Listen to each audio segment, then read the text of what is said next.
Homelessness is an issue that every Western Mass county faces, and one area now has new funding to help combat it. Franklin County will receive a nearly $2 million grant to address homelessness among its youth.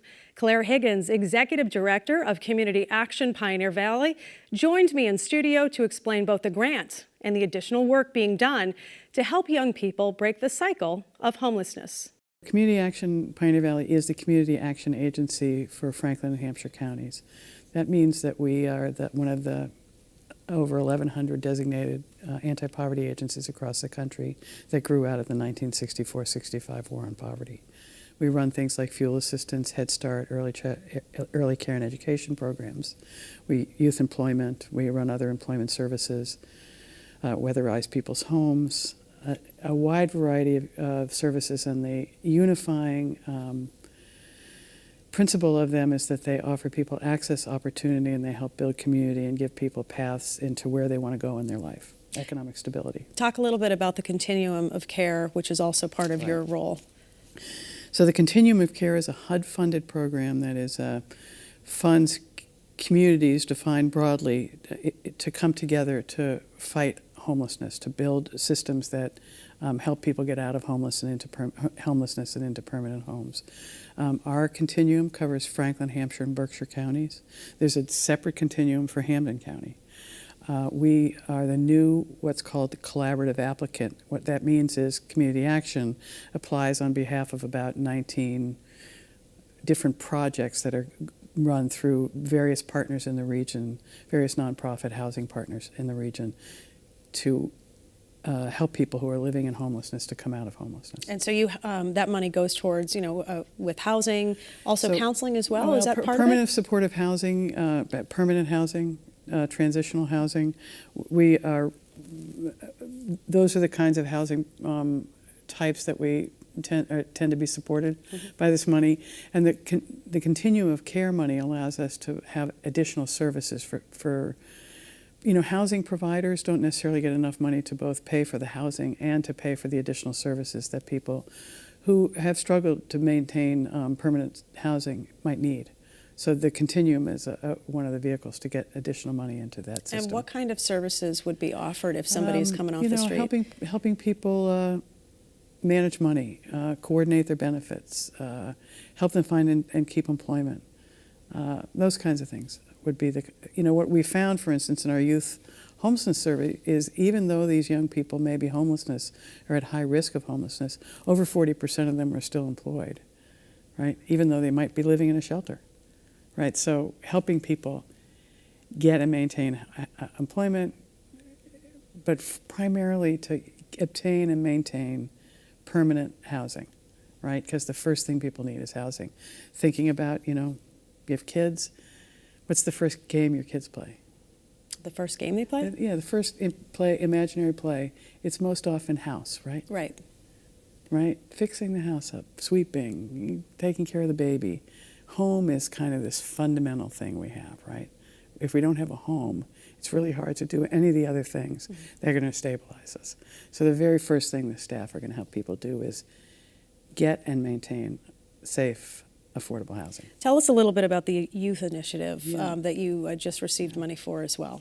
So across the country, HUD put out some money for something called the Youth Homelessness Demonstration Project. And this is to find ways to help young people who are at very high risk of being home. Many young people can be at high risk, especially kids coming out of foster care.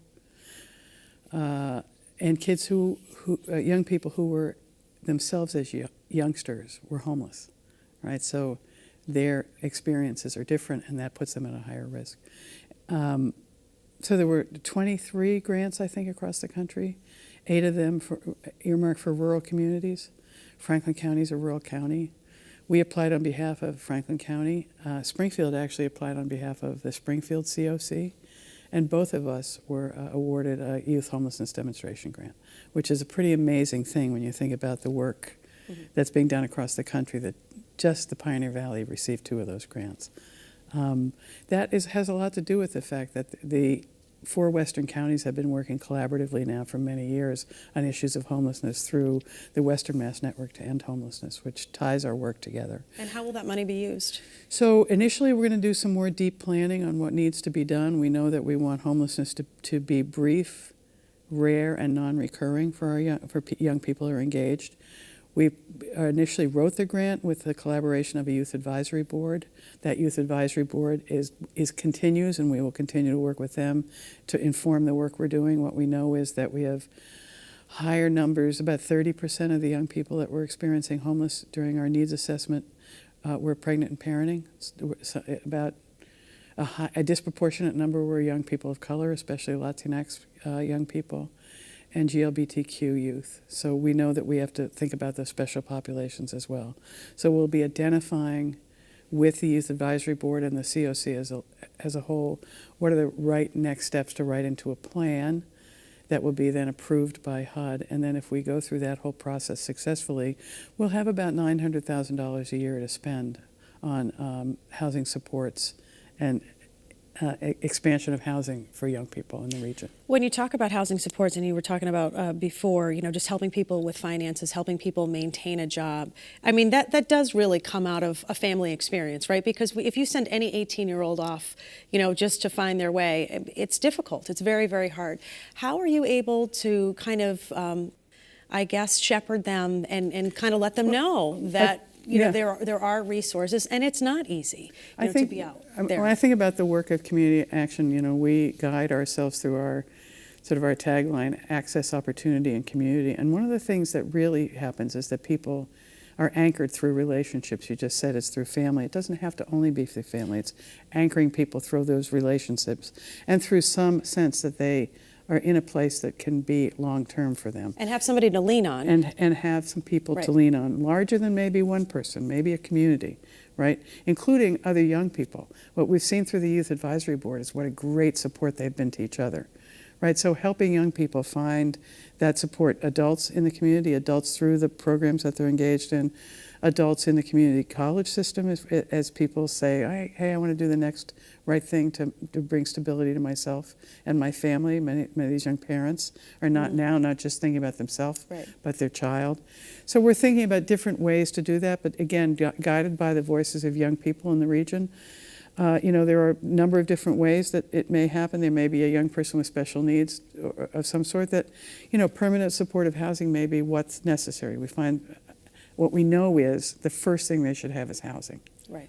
First, they need to be in housing. Then we figure out what services are necessary to help them be stable and be successful in the long term.